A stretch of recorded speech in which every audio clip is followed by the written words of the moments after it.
Hello, and you're very welcome to Adapt Radio. And this episode is in association with Empower, which is coordinated by Maynooth University.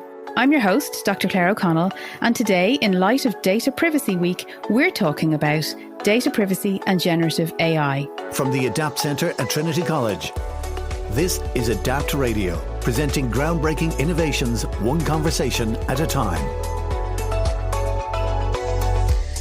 We live in an age of data. It's absolutely everywhere, and we leave digital trails behind us pretty much everywhere we go online. Some of that data we really need to protect, and this year's Data Privacy Week has the theme, Take Control of Your Data. But how do we do that? And is generative AI a game changer for data privacy? Joining us today to talk about this is Caitlin Fennessy. Caitlin is Vice President and Chief Knowledge Officer at the International Association of Privacy Professionals, which is the world's largest information privacy community. Caitlin, you're very welcome to the programme. Claire, thank you so much for having me. It's a real honor, and I'm excited about the conversation. I, in particular, love the theme of this week's or this year's Data Privacy Week. I think there's so much to talk about there. There really is. And before we jump into talking about that, can you tell us a little bit about what IAPP does? Absolutely. So the IAPP is a nonprofit, policy-neutral professional association. We have a mission to define, promote, and support the privacy profession globally. We have over 80,000 professional members around the world. Those privacy professionals work in organizations and businesses, in governments, in civil society. So we like to think of ourselves as a big tent in that we are policy neutral. We really can welcome privacy professionals from across the spectrum. And what we do at the IAPP is support them in doing their jobs. So we publish a daily dashboard email newsletter that goes out to those 80,000 professionals every day. We have an incredible research team that pumps out the tools and resources and research that helps them do their jobs. And then we have conferences, the largest conferences in privacy around the world that brings professionals together to share best practices. We do training and certification, and then have KnowledgeNet chapters in many countries around the world, including Ireland, where professionals come together of their own initiative and discuss pressing topics. We know there are lots of those happening for Data Privacy Day.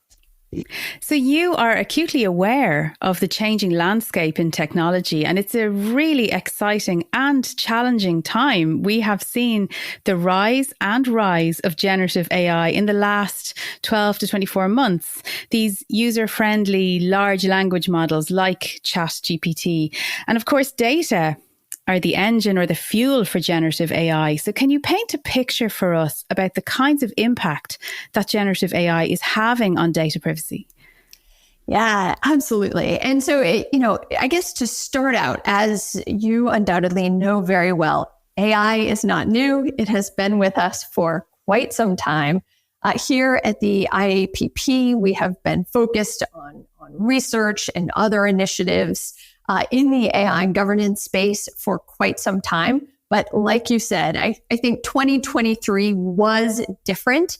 It really was a shift in mindset, a recognition that something big and significant was happening. And what that did for us was create an incredible sense of urgency to respond and act. And that is, for one big reason, the biggest impact that I see generative AI having on the privacy field is actually on the privacy profession itself. Over a year ago, we did some research and found that in over half of the cases where organizations were setting up new AI governance programs, privacy professionals were getting the file. They were being called to the table first to lead and build AI governance programs. And so that is the reason that we took this on with such fervor. But we also found, in addition to being called, they were leveraging privacy tools to respond to the challenges in AI. And I know we'll dig deeper, but those go well beyond privacy. So privacy impacts were being leveraged to create AI governance impacts. And so what we realized here at the IAPP was that, when you think about AI, generative AI, as well as the many other uses that organizations are deploying AI systems in their organizations, we need to think about privacy and cybersecurity, but also areas like bias mitigation and disinformation and content moderation and copyright and IP issues. And so privacy professionals had to get well-versed in so many of those spaces really quickly, because we see this as a huge challenge and imperative for organizations to figure out how to build the trust in AI that will be necessary for its uptake in society. And I'm sure we'll talk about some of the privacy specific implications as well. Those are really significant. And I don't think we have answers yet about how privacy and AI governance fit smoothly together across the board. There are some trade-offs, and happy to dive into some of those if useful.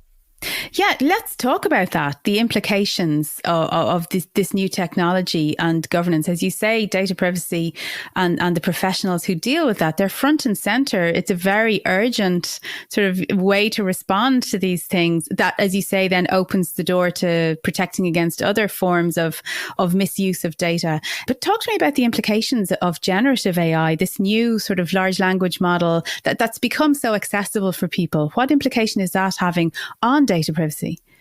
Yeah, so I think when we begin to talk about the privacy issues, I think this is why I said take control of your data is such an incredible theme for this year. And so I want to put a pin in one thing, but just to make sure we get back to it, who needs to take control? I think that is a big question, but kind of putting that aside for a moment, I think we need to think about the privacy issues with both the inputs and the outputs of generative AI. What data, including personal data, is being used to train these models? What personal data is being input by users as they engage and interact with these models? And then what personal data that is either accurate or inaccurate is coming out of them. And, I think we need to deal with all of these separately, but holistically. And I want to kind of take two different trains in thinking about this. One is that I think the U.S. Federal Trade Commission is grappling with all of these issues at once in a very thoughtful way. There was a leak in the U.S. Federal Trade Commission's question set to OpenAI, and they did pose questions in all of those different trains, asking about, what are some of the thresholds. They asked about that training data, to what extent it includes personal information or doesn't, at what stage that is controlled for, because obviously there are different ways to block or filter that out at the front end or further down the process. They also talked about at what stage some of that data is blocked in terms of outputs. Obviously, we can envision harms to individuals, both with the disclosure of accurate personal information, where an individual lives, for instance, if a stalker is, or really anyone is trying to find them and they don't want to be found, or the inaccuracies that we're all probably pretty familiar with now when we ask ChatGPT to write a bio about ourselves or just kind of test what it knows about us, often can be very flattering, but very false. And there's defamation issues. There's so much for policymakers to grapple with there. The other dynamic that I think is perhaps at least equally as significant is how we deal with the tensions that inherently exist. We all know that the more data you input into a system for training in particular, the greater the accuracy will be. But it is not just accuracy. I think there is also a huge value of data for bias mitigation. Often you need highly sensitive data to be able to avoid bias, but also assess bias to ensure that you are not affecting protected characteristics or discriminating against certain groups. And there's a huge tension there. At the same time, privacy principles, longstanding principles like data minimization do seem hugely in tension with AI governance. How do you train these models without huge swaths of data? There's IP issues inherent in that. Where is the data coming from? I think there are not answers yet to so many of these questions. I have some thoughts on how we get there, but I'll pause and turn back to you. Yeah, I mean, you describe a very complicated and fast-moving system. And some companies, some organizations have responded by banning the use of generative AI, which, I can understand their approach. But do you think that maybe if there was more awareness of data privacy and more data privacy professionals in the workforce, would that kind of maybe, avoid that banning approach? Yeah, so I love the question. I do think banning these technologies is a bit like the little boy putting his finger in the dam. I think these things will flood all aspects of our society. They will be integrated into all of the services we engage with, and that personally, I believe we're better off if we understand them, because the more people who grapple with these tough questions, the better answers we will come to. So I think that privacy professionals getting smart on AI governance and the principles actually that have been quite long-standing, that have developed over many years in this field. There's quite a bit of commonality on what those principles should look like, and a growing toolkit to draw on in getting there. So I think it is critical that privacy professionals step sideways, bring their massive skill sets in dealing with a fast-moving legal and technological environment to bear on AI governance, but also recognize we have a lot of learning to do to answer these tough questions. I also don't think it's just privacy professionals. We need a multidisciplinary approach here. Thankfully, privacy professionals are very familiar with the benefits of a multidisciplinary approach and working across teams. So I think they are well suited, whether they are leading this or contributing to AI governance, data ethics councils, or the like within organizations. To my mind, it is clear that in both regulators around the world and organizations, the different parties working on this challenge need to come together. So the competition authority cannot be working in isolation from the financial authority that is thinking about AI's use in fraud and financial management, separate from the privacy authority.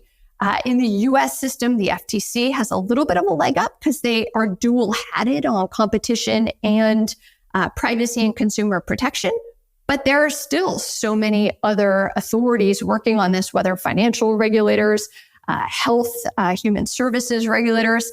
And so we are seeing some efforts in the US, in the UK to bring these various regulators together. In the EU, I think there is more of a holistic approach to this.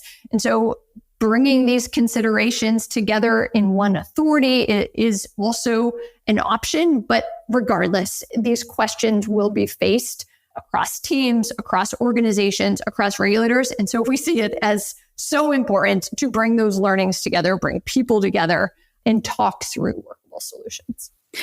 I do want to come back to that idea of looking at this globally and holistically, but I suppose just staying for a moment with the organization or a team, obviously the data privacy professional is, central and optimal, I suppose, as somebody to drive this within an organization or a team. But surely it's kind of up to everybody really to get on board with this and to understand a bit more about it? Do we need to see that more distributed knowledge about data privacy across the board? Yeah. Again, I think that's a great question. And let me answer it in a few different ways.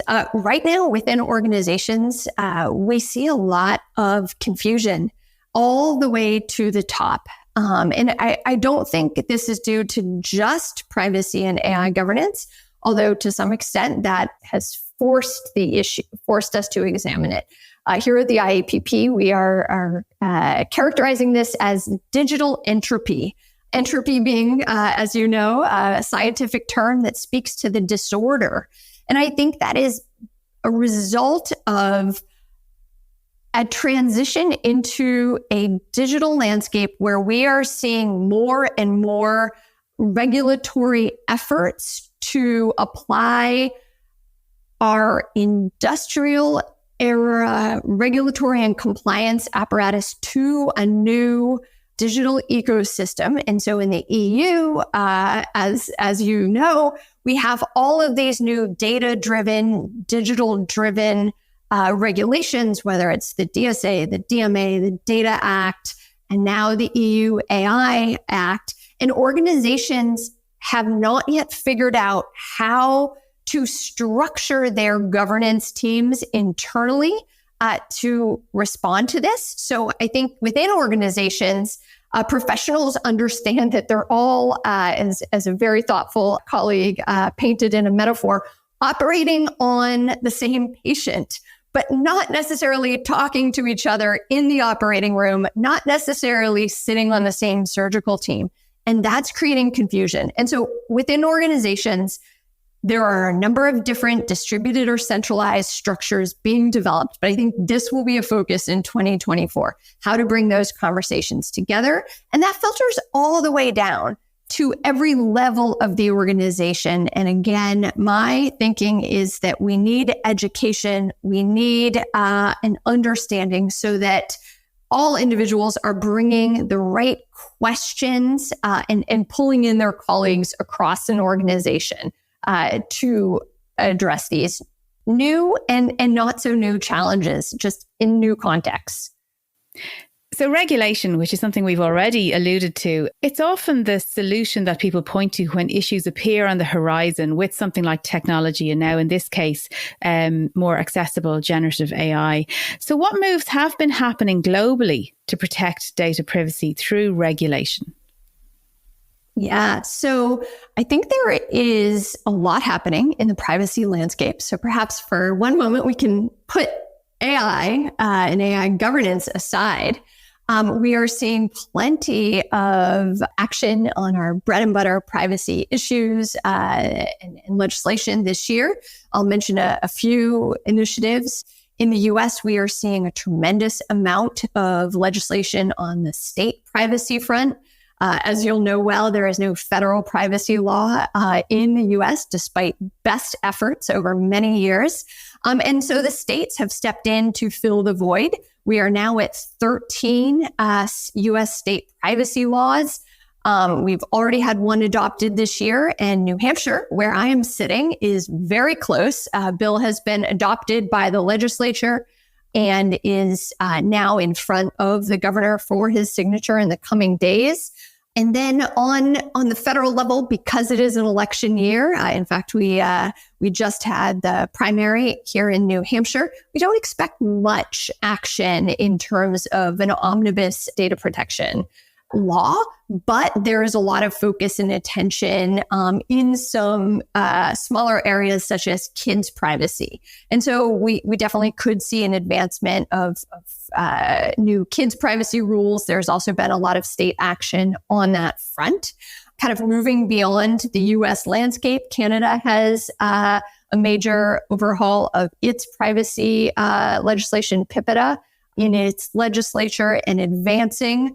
As we know, GDPR reform is now something people are talking about, even beyond the enforcement authorities and kind of regulatory apparatus, which was more of a focus this year. The UK is looking at what changes they want to make post-Brexit to the GDPR approach they imported. We see plans to legislate in Australia.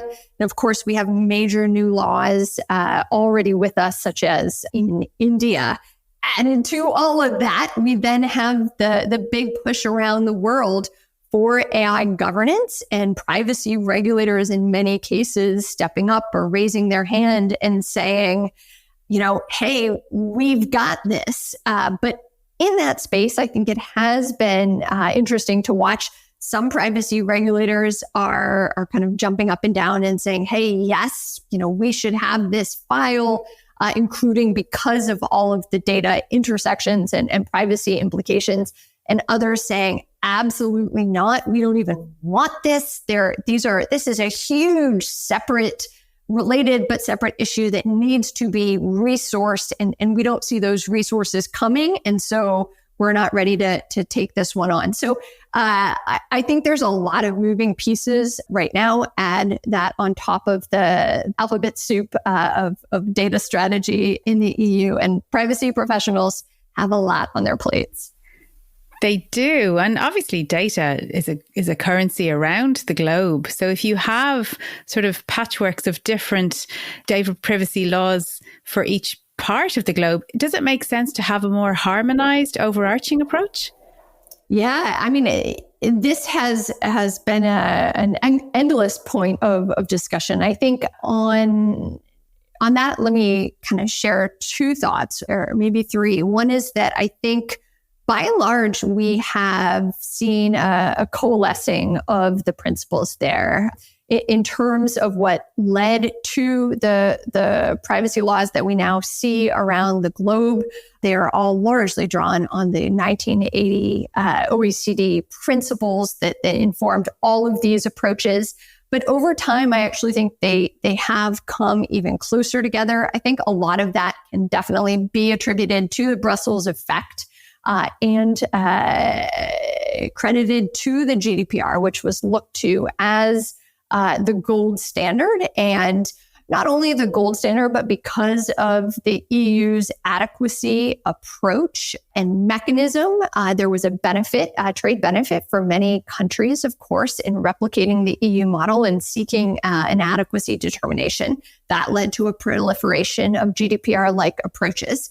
But then there have continued to be nuances. And I've heard it described as death by 1,000 cuts, but it is harder and harder for organizations to create one holistic privacy program, which I think many of us could agree would actually functionally serve individuals better. And so there are efforts to figure out how to get there. On the data transfer front, there is a new initiative stemming from the APEC cross-border privacy rules system called the Global Cross-Border Privacy Rules System, aiming to bring regulators together and agree on a common baseline that organizations can implement in conjunction with their governments to ensure data can continue to flow freely around the globe. Though I would say there is a bit of a fracturing at the moment, even in terms of agreement that data-free flows are a positive, including in the US, where my background is about 10 years working on data transfer issues. And so that has been a bit of a shock for me to see that the US seems to feel a little less sure that is what they want at this stage. So zooming down into, again, sort of those levels of, government to organization to team to individual, you asked the question before, who needs to take control of their data? I presume it's important at all levels, but let's think about sort of that more micro level of the individual or a team. What do people need to do? Yeah. So this is where I will double down on having the knowledge and the expertise to ask the right questions across an organization. I think that is critically important so that across teams, professionals are asking, do we need that data? Do we need to collect it in the first place?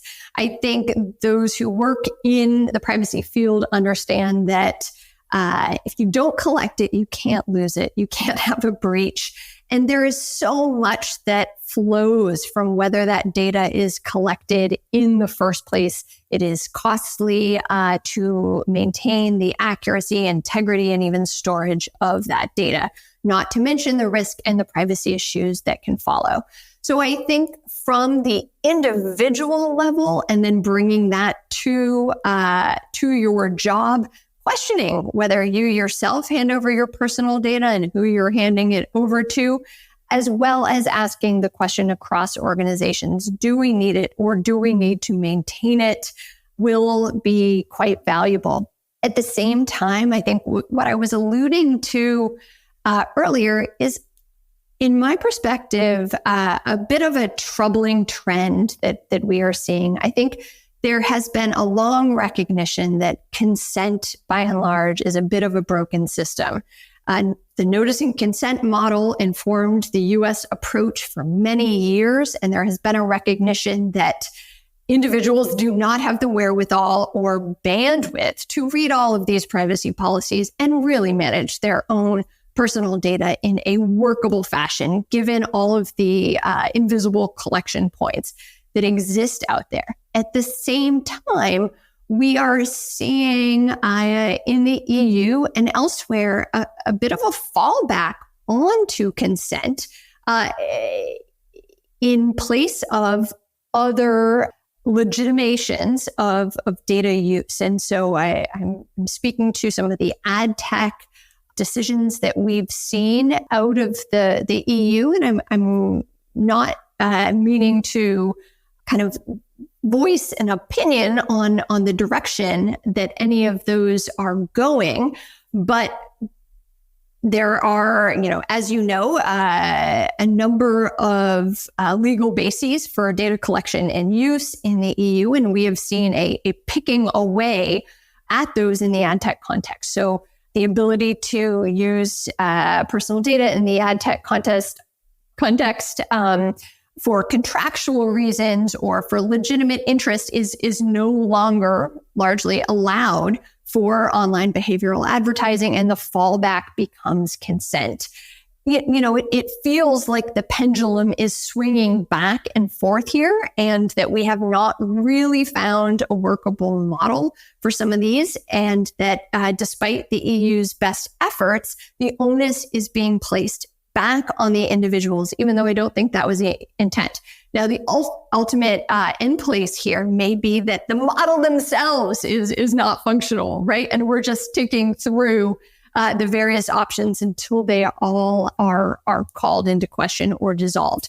But it's been an interesting thing to watch as the US moved away from consent, and the EU has seemed to swing toward it recently. Yeah, absolutely. And, while all these wheels are turning at various different speeds, at various different levels, what can individuals who are just online in a personal capacity, not necessarily part of an organization or a team, but just as many of us are online every day with the various transactions that we carry out now, whether it's banking or shopping or just being on social media, etc., what do people need to be aware of to make sure that they are maintaining their data as privately as they can? Yeah. So, it's a great question. And I think, as we've discussed, the onus is largely, or needs to be largely, on the organization. But individuals should just try to understand as much as they can and just think through what information they're turning over in what context. Question it and encourage their children to question it. I think many people of my age group did not grow up with social media in elementary school, in junior high, and high school. It places an incredible burden on young people to have a wherewithal about what personal information they put out there at an age when they are not well equipped. And yet our schools, I know in Ireland, increasingly in the US, are starting to educate our youth about this dynamic, and just think before handing over particularly sensitive personal information. So I think doing that and starting at a young age is critical. And then I think the other piece is to think through who you are engaging with. What sites do you trust? What actions have they taken to earn that trust in terms of privacy protection? And I think we are increasingly seeing consumers, individuals respond, act, with their feet, and only engage with those, or increasingly engage more with those organizations that earn their trust in terms of how they handle their personal data. We've seen major media campaigns now around privacy. And while I think there has been lip service for a decade about privacy as a competitive differentiator, it has truly only been in the last few years where I think that has borne out in the marketplace. I heard a really good analogy to help sort of encourage, maybe teenagers and young people to be a little more careful online. And it was like, you wouldn't walk down the main shopping street in Dublin, that might be Grafton Street, with your wallet and your phone out for anybody to take. So why do that when you're online? Just mind how you go. But it is difficult to maintain that awareness sometimes. And of course, some sites are set up to, make you not pay attention to that. So Caitlin, just to finish up, what would you like to see happen in the area of data privacy and regulation in the coming years? Oh, wow. That's a big one. So I think the need for regulators and organizations to have a conversation at the top about how we are structuring all of these different verticals of digital governance is the key thing. And so whether that is regulators coming together across disciplines and sectors, whether it is boards of directors and chief executives bringing their leaders together, their cybersecurity leaders, their privacy leaders, their AI governance leaders, and saying, hey, let's talk about this more holistically. What is falling through the gaps, and how can we avoid reinventing the wheel every time and creating risk where we don't need to, because we are not working together as a team to address these digital governance risks? That's where I hope we are going. And I see some really positive signs, both within governments and organizations. But I don't think we have the model worked out yet. And I think a lot of conversations and frankly, kind of interrogating the different models to figuring out what is working well and what isn't, so that we can chart a path forward that will work. So Caitlin, I'm just smiling a little about how we pronounce things. Maybe it's a transatlantic thing. So it's data, privacy, tomato. But, it all boils down to people being aware and privacy professionals working within organizations to really protect us all into the future. And thank you so much, Caitlin Fennessy from IAPP, for joining us today. If you would like to find out more about the International Association of Privacy Professionals, I've put some links into the show notes, so please do go and check them out. Until next time, from myself, Claire O'Connell, Slán, and thank you for listening. The Adapt Radio podcast is brought to you by the Adapt Centre at Trinity College Dublin.